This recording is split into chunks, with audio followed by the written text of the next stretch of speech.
পরম কি চরম গিরগিটি। পরমব্রত চট্টোপাধ্যায়ের একটা ভিডিও দেখলাম, যেখানে তিনি বলছেন তার ছেলের মুখের দিকে তাকিয়ে তাকে নাকি মুখ বন্ধ করে থাকতে হয়েছিল এবং সবাইকে নাকি কম্প্রোমাইজ করে থাকতে হয়। গিরগিটিরা করতে পারে, গিরগিটিদের বিষয়টা অবশ্য জানি না, আপনি হয়তো ভালো জানবেন। অভিনেতা পরমব্রত চট্টোপাধ্যায়কে এভাবেই ধুয়ে দিলেন বিজেপি নেত্রী কেয়া ঘোষ। বিস্তারিত দেখুন। বিজেপি নেত্রী কেয়া ঘোষ অভিনেতা পরমব্রত চট্টোপাধ্যায়কে তীব্র কটাক্ষ করে গিরগিটি বলে সম্বোধন করেছেন। একটি ভিডিও বার্তায় পরমব্রতের বিভিন্ন রাজনৈতিক মতাদর্শ পরিবর্তনের ইঙ্গিত দিয়ে এই মন্তব্য করেন তিনি।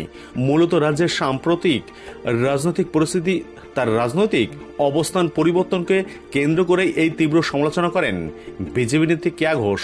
এদিন কেয়া ঘোষটি কি বলেছেন?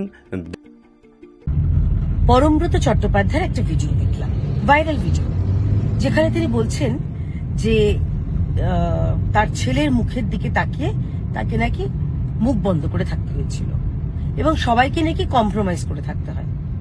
আচ্ছা, 2021-এ যখন ওই সোশ্যাল মিডিয়ায় লিখেছিলেন, ফেসবুকে লিখেছিলেন যে আজ বিশ্ব রগড়ানি দিবস, ওই রগড়ানি তখন কি হয়েছিল জানেন?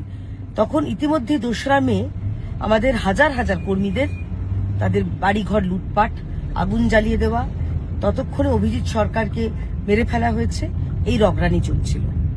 তখন আপনার ছেলে হয়েছিল কিনা আমার জানা নেই। আচ্ছা, অভয়ার সময় যদি কথা বলেন, অভয়ার সময়তেও তো 2024 অভয়া হয়েছে আর 2025-এ আপনার ছেলে হয়েছে। তাই সেই সময় কার মুখের দিকে তাকিয়ে আপনি চুপ ছিলেন আমি জানি না। রইল বাকি কম্প্রোমাইজ।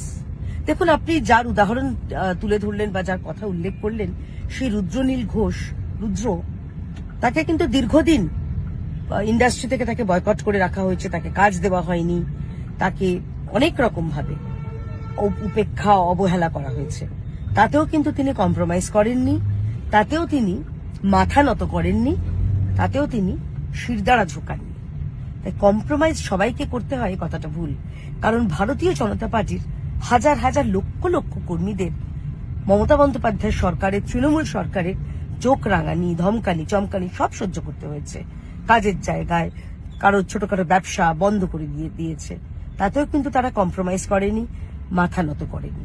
তাই সবাই কম্প্রোমাইজ করে, এই কথাটা বলবেন না। গিরগিটিরা করতে পারে, গিরগিটিদের বিষয়টা অবশ্য জানি না, আপনি হয়তো ভালো জানবেন। ভালো থাকবেন, নমস্কার। জানা গিয়েছে 21 সালে টুইটারে পরমব্রত একটি পোস্টকে নিয়ে অভিযোগ জানিয়েছেন জয়দীপ। তার কথায় সমাজ মাধ্যমে ভোট পরবর্তী রাজনৈতিক হিংসা ও সন্ত্রাসে উস্কানি দিয়েছেন পরমব্রত, আগুনই ঘৃতাহুতি দিয়েছেন স্বস্তিকা। ভোট পরবর্তী উত্তপ্ত পরিবেশে সমাজ মাধ্যমে উস্কানিমূলক মন্তব্য পরিবেশকে আরও উত্তপ্ত করে তোলে। গড়িয়াহাট থানায় জমা পড়া অভিযোগপত্রে আইনজীবী জয়দীপ সেনের দাবি, 2021 সালের 2রা মে বিকেল 4টে নাগাদ যখন জাদু সংখ্যা শুয়ে ফেলেছে তৃণমূল কংগ্রেস, তখন পরমব্রত সমাজ মাধ্যমে লিখেছিলেন, আজ বিশ্ব রগড়ানি দিবস ঘোষিত হোক।